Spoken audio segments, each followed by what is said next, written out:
The Where Our Minds Wander podcast may contain sensitive content and explicit language. Listener discretion is advised.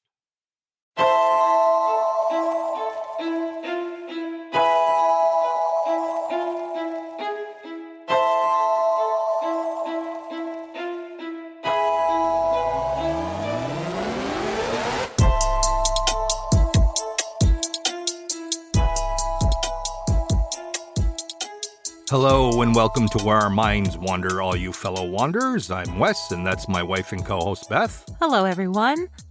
Hope you're all having a great week so far, and warm weather is finally here. I mean, it snowed here last week, so it's really nice to have some warm weather, and it looks like it's going to be a pretty nice weekend.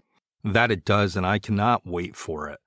And with that said, it seems like you're feeling a bit better after being sick last week with that cold. Yes, thankfully. So we do apologize for not posting the bonus episode earlier this month, but it will be available this week. So with that said, we have a great show for you tonight, so sit back, get comfy, and let's get into it. Beth, where did your mind wander this week? Well, before I get into my topic tonight, I wanted to share a couple things about myself. And I'm pretty sure I've mentioned this on the show before, but as a kid, I was terrified of the idea of ghosts. I didn't like anything scary, and ghosts definitely fell under that category. And when I was a teenager, I was convinced our house was haunted, even though I never actually experienced a single paranormal thing while we lived there. But I was still pretty much terrified of the whole idea of somewhere being haunted way into my adulthood. I didn't even like horror movies or even slightly scary movies. My fear lasted up until, well, I met you, actually. Yup, and I grew up with horror movies, and my daughters did also. So I think that's why nothing seems to scare them. But yeah, you did frighten quite easily back then. And I don't know if I've mentioned this before during a show, but when I was a kid, I lived in Japan for 4 years. I may have mentioned it when we did our Scarecrow Village episode, but I honestly don't remember. I was almost 10 when we moved from New York, from the house that I thought was haunted, to Tokyo. And for one of my birthdays, I'm not sure if it was my 11th or 12th, my mom brought me to a doll shop. She said I could pick out any doll that I wanted. Now, I'm talking like the fancy porcelain geisha dolls with the beautiful kimonos, and a lot of them were holding either instruments or a fan. They were about 18 to 20 inches tall, and they came in a very fancy glass case. I picked one out, and we brought it home, and I loved her. She wasn't the type of doll that you play with. She was more of a figurine kind of doll, and you put her on the table and admire her, that kind of doll. And I had her on a table next to my bed. Well, one night I had a friend sleep over, and right before we fell asleep, she was like, there's a story about dolls like that. And being blissfully unaware that I was about to have the crap scared out of me, I said, "Oh yeah, what's that?" So she tells me that there was once this beautiful Japanese woman who was somehow wronged in life, I forget how, and she died, and she became this vengeful spirit trapped inside a geisha doll. At night, she would come to life, and she'd open the glass case and come out. Then she'd use her razor-sharp nails to scratch the nearest sleeping person's face off. Then she'd go back inside the case and turn back into a lifeless doll. So in the moment, I thought, well, that's just dumb. She doesn't even have fingernails. And I think maybe I even said it out loud. And as my friend drifted off to sleep, she mumbled, "That's how she gets away with it." That's awesome. So, ping, I was wide awake all night. And I finally convinced myself it was safe to fall asleep around 4 or 5 a.m. when it dawned on me that I'd had the doll for months, and if she was really going to scratch my face off, she would have done it by now. And I also figured my friend was technically sleeping closer to her than I was, so I'd at least have some warning. So I hadn't really thought about my geisha doll, which I still had till about 10 years ago, until we saw a version of one in a shop here downtown, and you bought it for me when I said I'd accidentally left mine behind in an old apartment. Well, dear, just like Robert the doll, your doll is in a glass box. So I think you really don't have anything to worry about.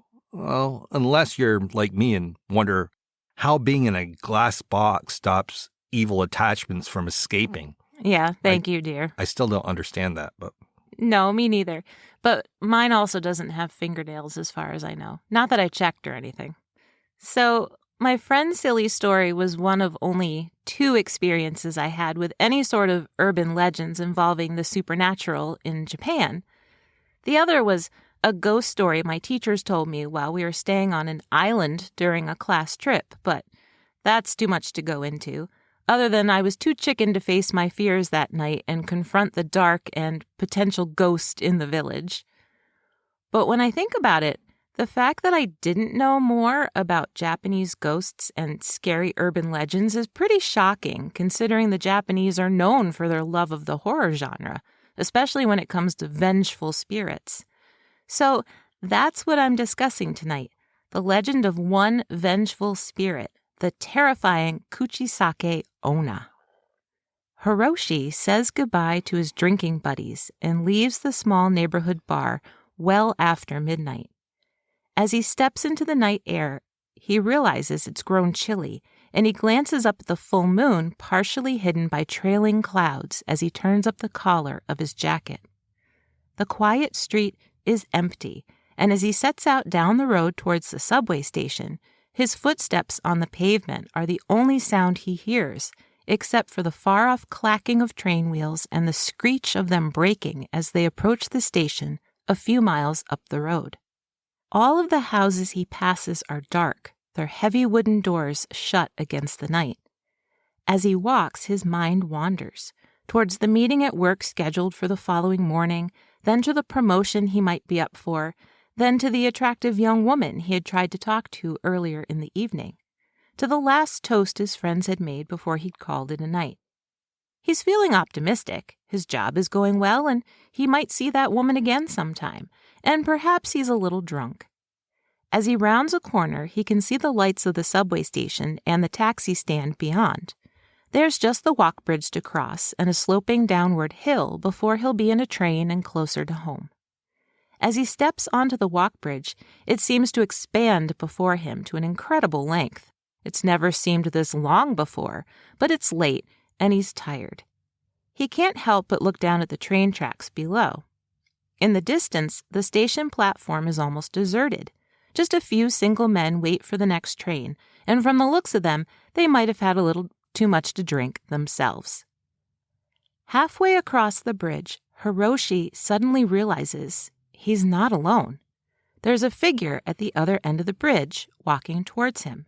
He startles a little. There hadn't been anyone there just seconds before, and this figure, which he can tell is a woman with loose, flowing dark hair, is much closer than she should be without him having heard her approach. As he continues to walk, he glances furtively up at the approaching woman and realizes it just might be the woman from earlier. Did she forget something at the bar? But no, maybe it's not her, because this woman is holding something up to her face. Puzzled, he continues to glance at her, firstly to figure out if he does know her, and secondly to try to figure out what the heck she's holding up to her face like that. It's only as she passes under the lone street lamp on the bridge that he can finally tell. It's a bright red paper fan, the kind his grandmother used to hold in old pictures. They are just 10 feet away from each other now, then 5 feet, then they are suddenly side by side, and as the woman passes, she ducks her head a little and looks over the fan at him with huge, deep brown eyes. The man catches his toe in a crack of the pavement and stumbles, just a little, before righting himself. Embarrassed, he turns to look over his shoulder, and the woman has stopped. She's facing him, a look of concern in her alluring eyes. Hiroshi chuckles, makes a self-deprecating joke, and she steps closer, still holding the fan so that it obscures her face from the nose down. "Watashi kirie?" she asks. "Am I very beautiful?" Taken aback, Hiroshi stammers. "Am I very beautiful?" she repeats.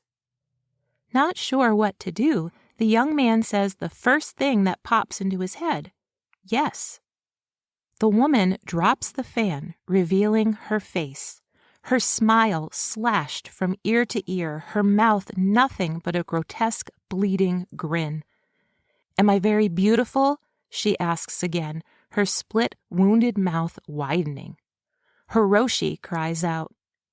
Before he can recover and ask her if she needs assistance, before he can turn and run, before he can do anything, the Kuchisake Onna reaches beneath the folds of her kimono and slashes with the blade now in her hand. Hiroshi crumples to the ground, his smile now exactly like hers. That's creepy. So creepy. I'm glad I didn't know that when I was a kid, because I never would have crossed the walk bridge that was by our house where we lived, which I crossed a lot by myself. No one really knows when the legend of Kuchisake Onna or the Slit-Mouthed Woman began. It's possible it's as old as the 700s, but it gained some traction during the Edo period, which lasted from 1603 to 1867. In the earlier stories, the Kuchisake Onna was the unfaithful wife of a samurai. After she was caught, the angry husband mutilated her in retaliation. Another possible origin story is that she was once a beautiful woman who was attacked out of jealousy by another woman. Over time, any woman who experienced a violent death could be considered the Kuchisake Onna, the vengeful spirit out to settle the score. Her routine for terrorizing and often murdering lone men follows a certain pattern. She always approaches the man while covering her face. She always asks "Watashi kirie?" or "Am I beautiful?" If the man says no, she will attack him instantly without even bothering to reveal her hideous grin. If they say yes, she reveals her mutilated face and then asks "Kore demo?" which means "even now." If the man says no or screams in horror, she will pull out a blade and slit his mouth to look just like hers. If he says yes, then she lets him go, only to track him down later at home and kill him. So basically, if you run into her, you're screwed no matter what. Although the story died out before the 1900s, it resurfaced in the 1970s, even being featured in local newspapers. The story was that an old woman was out in her garden when she spotted the Kuchisake Onna. It was reported in the Gifu Nichi-Nichi Shinbun on January 26, 1979, followed by the Shukan Asahi in March, and then the Shukan Shincho in April. The news story affected children the most. First, because they repeated it to their friends, altering details with each retelling. According to folklore professor Ikura Yoshiyuki, various versions said the slit-mouthed woman always wore a red coat. Sometimes she carried a sickle. Some said she had supernatural speed and could run 100 meters in 6 seconds. The children were clever, though, and came up with ways to ward her off. You could mention pomade, which she apparently hated, or you could throw Beko Ame candy at her. Beko Ame is any kind of hard candy. Like here, we have those Starlight mints that are hard, or butterscotch.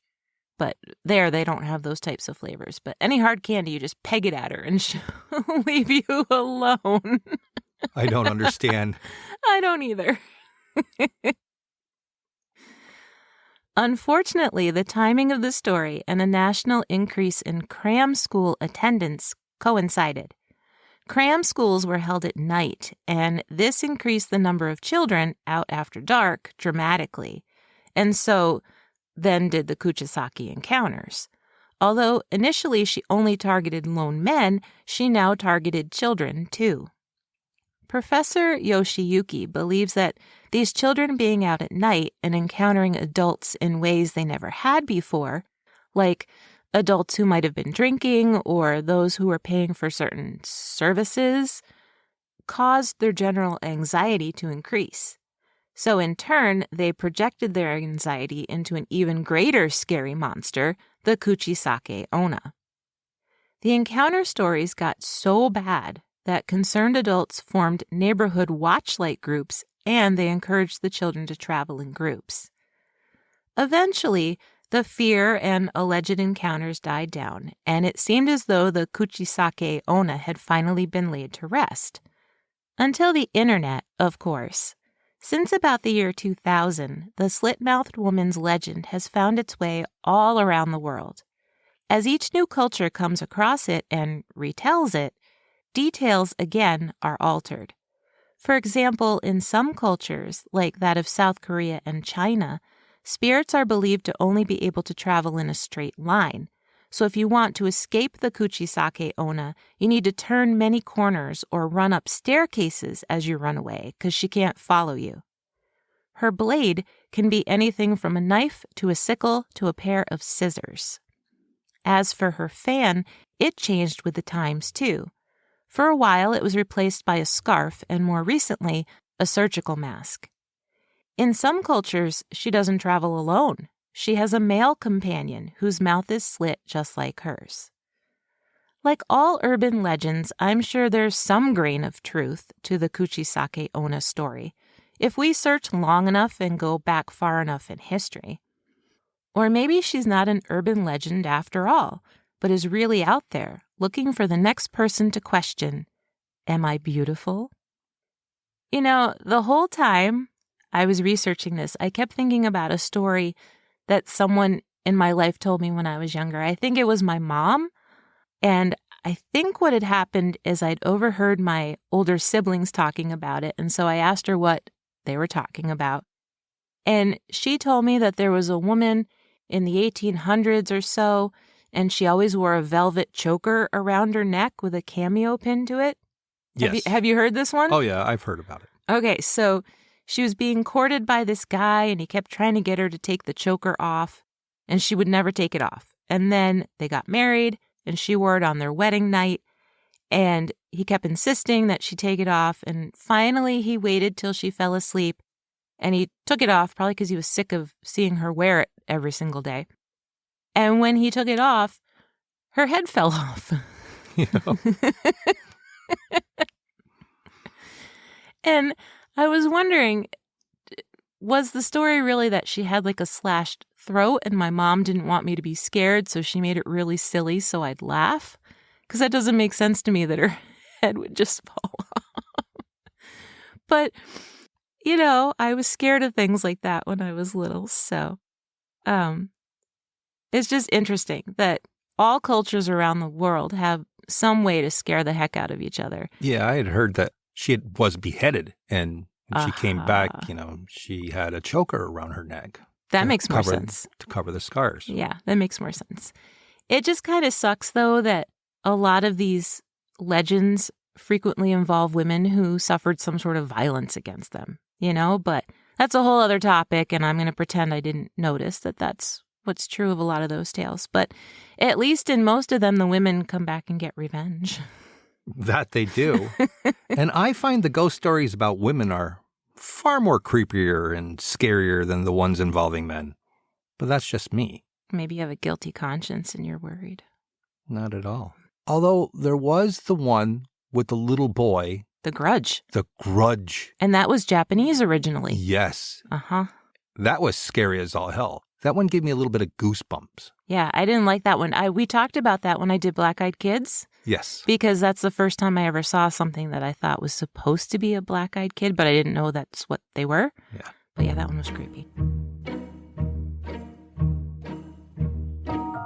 Hey, Hey, did you know?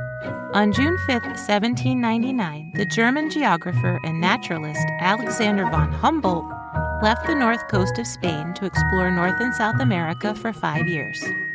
While exploring the Orinoco River, Humboldt came across a tribe that kept talking pet parrots. One of the parrots didn't sound like all the rest, and when Humboldt questioned why, he was told the bird spoke the language of a tribe that no longer existed because the tribe he was staying with had wiped them all out. Intrigued, Humboldt wrote down 40 words phonetically from the parrot's vocabulary, ultimately saving a lost language. He did it so well that in 1997, 2 more parrots were trained to speak it. Who'd have thunk it? So what are you talking about tonight, my dear? Well, my topic tonight is about 2 tragedies that are close to where we live. Here in the Adirondacks, we are blessed with beautiful mountains, pristine lakes, and dense forests, perfect for hiking, camping, hunting, fishing, and getting away from everyday life. For over 200 years, people have come here to enjoy nature, take in the gorgeous views, and breathe the mountain air. We were a hot spot for healing waters like Saratoga Springs and clean air for many TB patients. We do live in a beautiful spot. Yes, we do. And the wealthy folks certainly thought so also. The Adirondacks were a popular spot for the well-to-do, and they built great summer lodges and camps here, where they could vacation during the summer and early fall. But with the vacationers also came some tragedies, especially accidental drownings. 2 of the most well-known lakes in the Adirondacks, Lake Placid and Big Moose Lake, were the sites of 2 such drownings in the early 1900s that were not exactly accidents. The 2 women's spirits have reportedly remained restless, and there are rumors and stories of both of their ghosts seen walking along the shores of each lake, as well as seeing their phantom forms in the water itself. Here are both of their stories. Scuba divers were out enjoying the water of Lake Placid in the Adirondack region of upstate New York on September 15, 1963. As 2 of them swam underwater near Pulpit Rock, which nowadays is a very popular spot for both rock climbing and cliff jumping, they spotted an old guide boat perched on a rock shelf. As the divers dove down deeper and deeper, it was at a depth of 105 feet when one of them spotted what appeared to be a female. She was laying on her right side with her legs tucked up into a crouching position. As the divers swam closer, they realized immediately that this figure was merely a mannequin. The body's hard, waxy plastic appearance gave them no doubt whatsoever. Thinking it was someone's idea of a practical joke, and I have to say, not a very funny one since there was an anchor tied around its neck by a rope. One of the divers swam close enough to grab the mannequin by the arm, and to his complete shock, it completely detached from the rest of the body in a way that I can only imagine haunted him for a very, very long time. The 2 divers had just discovered the body of Mabel Smith Douglas, who had been missing for almost exactly 30 years to the day. Mabel Smith Douglas, who was born in 1874, graduated from Barnard College in 1899. She married William Shipman Douglas in 1903. William ran a very successful egg, cheese, and butter shipping company. They had 2 children, William and Edith. That's so specific. Sorry, didn't mean to interrupt, but it's so specific. Egg, cheese, and butter only. Right. We do not ship anything else. Do not ask us. I know, it's different. In 1917, William Sr.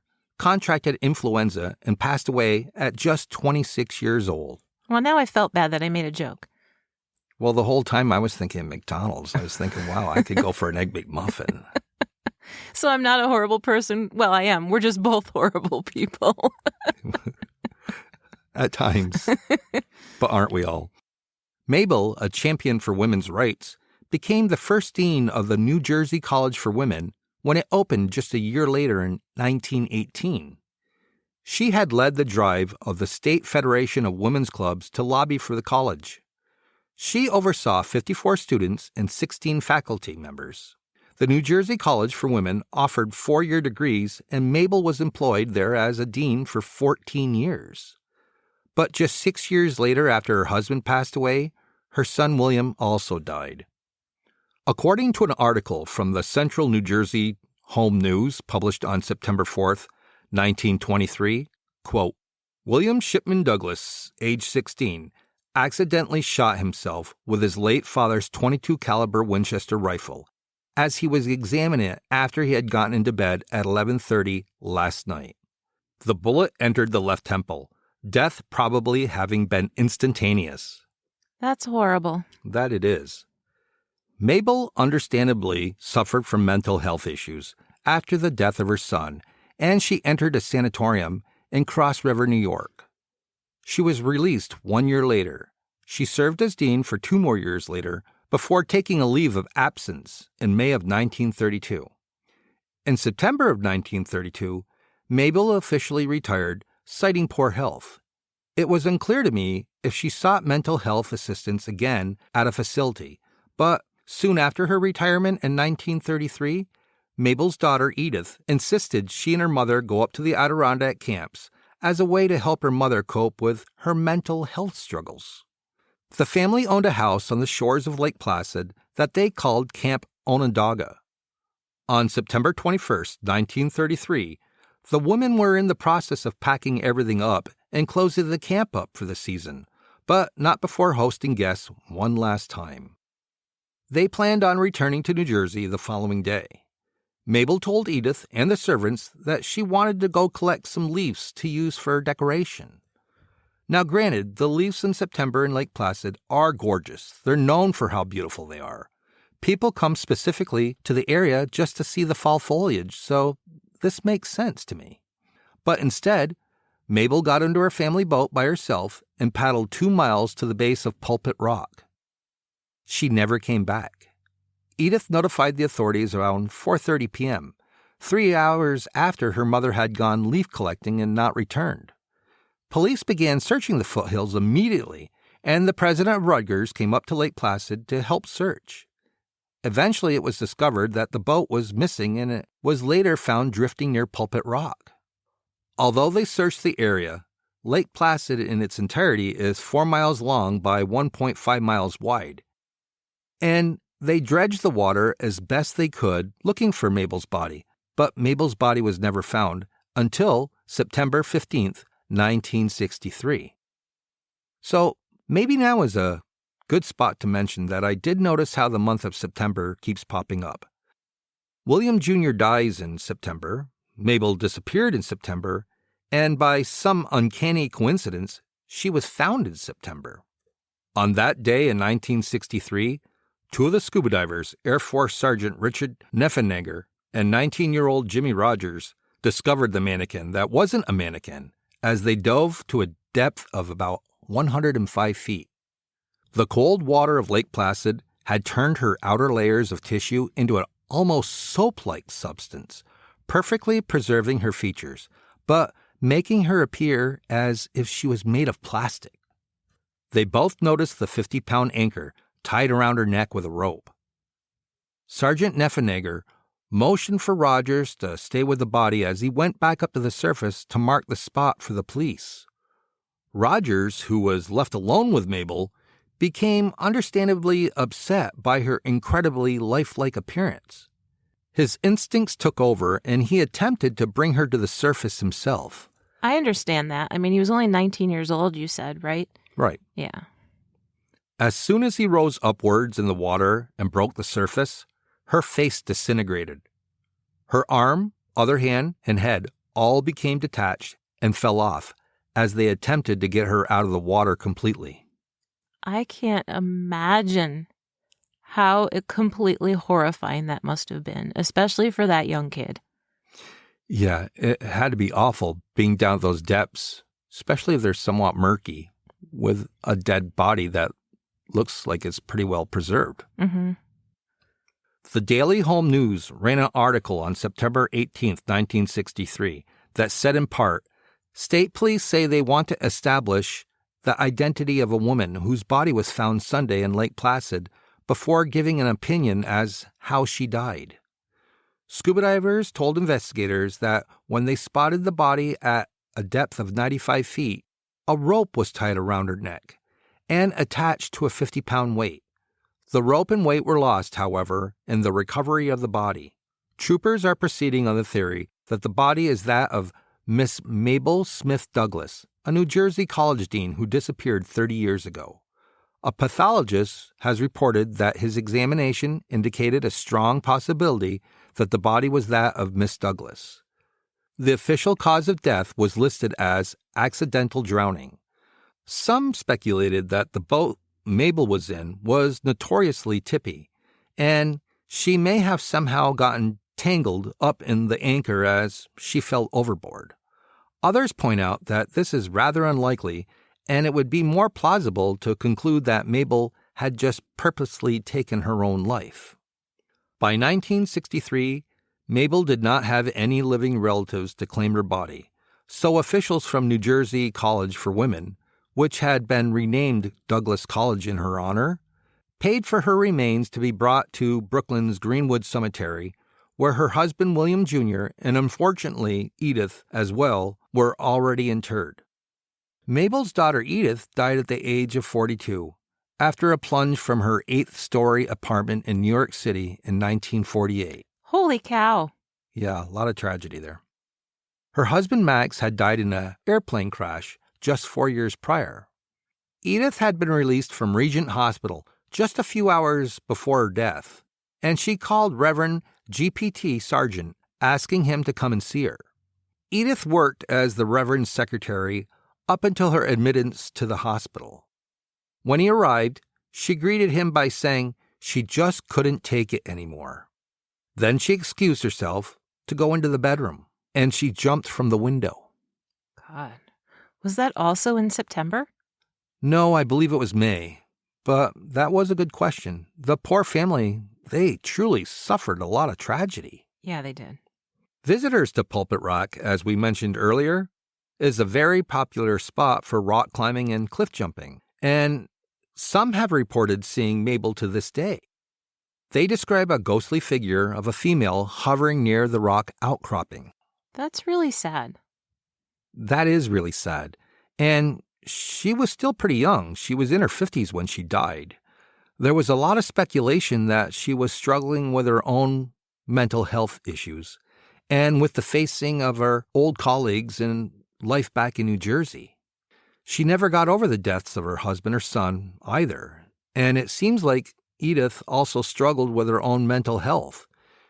She lived through her father and brother dying, then her own husband, and then her mother's unsolved disappearance, so that's quite a bit for one person. So I gotta say, you gotta really feel for these women. They went through a lot of tragedy, and also I think it's important that we remember them and make sure their accomplishments aren't forgotten either. I mean, Mabel was a champion and pioneer for women's equality and education, so I think she deserves to be remembered for her accomplishments and not the way she died. I agree. Now, for my next story, we are going to travel 94 miles southwest of Lake Placid to the town of Webb, New York, and Big Moose Lake. Smaller than Lake Placid and only reaching a maximum depth of 70 feet, Big Moose Lake might not be as grand as Lake Placid, but it's certainly just as picturesque and has a ghost story of its own. Grace Brown, the daughter of a dairy farmer, was a huge fan of Billy the Kid. She even signed her letters "The Kid" in homage to him, which I think gives us a pretty good idea of how spunky Grace might have been. She grew up in Shenango County, New York, and at the age of 18 in 1904, Grace moved to Cortland to live with her older sister, Ava. Grace was quickly employed at the Gillette skirt factory. She also quickly formed a crush on her boss, Chester Gillette. Chester's uncle owned the Cortland skirt factory, and Chester had now gotten used to the better things in life, including high society and wealthy young women. However, he wasn't against Grace's attention towards him, and he often flirted back just as much. Eventually, their relationship turned intimate, but it sounds like Chester wasn't ready to be tied down yet, at least not to a factory girl, especially when there were so many other options available to him. It sounds like Chester was interested in playing the field with the intent of scoring himself a wealthy wife. Regardless, Grace and Chester's relationship continued, and Grace became pregnant in the spring of 1906. She left the factory and went back home to her parents, but she kept her pregnancy a secret from them. She believed that Chester would come for her, so there wouldn't be any reason for her parents to know. Chester and Grace wrote several letters back and forth. Grace frequently begged Chester to take responsibility for their child. Finally, Chester came around and seemed to accept that he was going to be a father, and he promised her that he would take her away to the Adirondacks. Grace happily agreed, believing that Chester was going to propose. She packed up all of her belongings and wrote in her final letter to Chester, "I know I shall never see any of them again, and Mama, great heavens, how I do love Mama. I don't know what I shall do without her. Sometimes I think if I could tell Mama, but I can't. She has trouble enough as it is, and I couldn't break her heart like that. If I come back dead, perhaps if she does not know, she won't be angry with me." Now, in retrospect, her letter is chilling in many ways. First, some scholars believe that Grace was really being taken to a maternity home and she knew it, which was why she packed all of her belongings for her short vacation with Chester. Others argue that Grace thought the plan was to basically run away and get married, and that's why she brought all of her things. But regardless, all it really did show was that she was terrified of giving birth and feared she would die in the process. As I'm sure you've all figured out already, her letter is chilling for a different reason. It was as if she had a premonition of her own death. Grace and Chester traveled to the Adirondacks, she with all of her belongings, he with nothing but a single suitcase and a tennis racket. They stopped at several hotels along the way, and curiously, Chester always registered them under false names. In Utica, the couple not only used fake names, but left the hotel without paying. It isn't known if Grace was aware of this or not. They first arrived in Tupper Lake by train, but their plans to enjoy the sunshine and beautiful Adirondack scenery was thwarted by rainy weather. Instead of waiting it out, they got back on a train and headed south to Big Moose Lake. When they arrived, Chester signed into the Glenmore Hotel as Carl Graham, and on July 11th, he rented a rowboat from Robert Morrison. Strangely enough, Chester insisted on bringing his one suitcase and his tennis racket with him into the boat. The suitcase might have been explainable. Grace was fully expecting Chester to propose, and perhaps she thought it was in his suitcase for safekeeping. That poor girl just sounds so innocent, like she's just an innocent young girl. When the young people didn't return, Robert Morrison became worried, and he and his group of searchers got into a steamboat and they went to look for them. They did locate the missing rowboat. It was overturned and floating by itself. Neither Chester nor Grace were visible, at least not at first. One of the rescuers saw something below the surface and lowered a spiked pole into the water. They brought up Grace's body. They placed her on the boat and returned to shore to call the police. Authorities noticed cuts on Grace's mouth and forehead, as if she'd been hit by something. Remember, Chester had brought his tennis racket, or it was possible she had been hit by one of the oars, perhaps entirely by accident. They wouldn't know anything more until they could locate Chester Gillette, which didn't turn out to be that hard at all. Chester was found the very next day in Inlet, New York. As police questioned him, he did admit right away that Grace was pregnant with his child, but he said she was highly emotional and confused while on the boating trip. She had jumped into the water fully clothed in an attempt to take her own life. Probably because he was refusing to marry her. Yeah, he was a bit of an asshole, wasn't he? A little bit. The police noted that for someone who had just watched a woman who was carrying his child drown herself, Chester did not seem particularly upset. Perhaps he was more upset when police found his broken tennis racket buried on the shore of Big Moose Lake and arrested him for murder. During the trial, which began in November of 1906, the defense was simple. Grace was emotional, suicidal, and had taken her own life once she realized she had presumed too much about the relationship. Chester testified that despite trying to talk to her, Grace got up and jumped into the water. He said he went in after her, but was unable to locate her. He eventually gave up and left the area. The defense claimed all he was guilty of was bad judgment and cowardice. That's what you could get away with in 1906. This is true. The prosecution, on the other hand, had gotten a hold of all of Grace's letters from their hotel room, though, and District Attorney George Ward read them aloud to the jury. I'm sure he emphasized the parts where Grace begged Chester to take responsibility for their child. They also might have pointed out that using fake names during the entire trip didn't look very good, nor did the broken tennis racket he tried to bury on shore. The media swooped in on the story, and suddenly it was a top news feature in papers all over the country. They painted Chester as a money-hungry, society-climbing womanizer who resented Grace for ruining his chance at a better marriage. In a ploy that I find both brilliant and disgusting, the media got a hold of Grace's letters and made booklets out of them, which they gave out in front of the courthouse throughout the 3-week trial. That is gross. But it is brilliant, too, because it probably turned everyone against him. It probably helped solve her murder. Exactly. In the end, Chester Gillette was found guilty of Grace Brown's murder. He had struck her with his tennis racket hard enough to break it, and then she either fell or was pushed overboard, where she drowned. Chester was sentenced to death by electrocution, which was carried out at Auburn Correctional Facility on March 30th, 1908. Like Mabel Douglas, Grace Brown's ghost is also seen by visitors and locals. Some say that they've spotted a ghostly white figure roaming the shore of Big Moose Lake, while others report actually encountering a spirit that appears to be drowning in the water. No thanks, that's awful. Like so many violent deaths, maybe Grace just wants her story to be told and not to be forgotten. So if you ever find yourself vacationing in our neck of the woods, perhaps you too can get a glimpse for yourself of the ladies of the lake. And now you know their stories, so that if you see them, you know that they both went through a lot.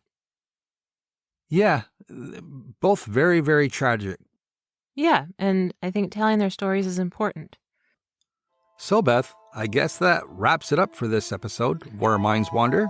I guess so. And if everybody could please take a moment to rate, review, and leave us a comment on your favorite listening platform, and then tell a friend about us, we would really appreciate it. And if you want to know more about the topics that we covered, you can always check out our sources in our show notes. I always put them there so that you can see where we get the information from, and you can learn more stuff about what we were talking about. That you can. And thank you for joining us, and please join us again next week for an all-new episode of Where Our Minds Wander. See you soon.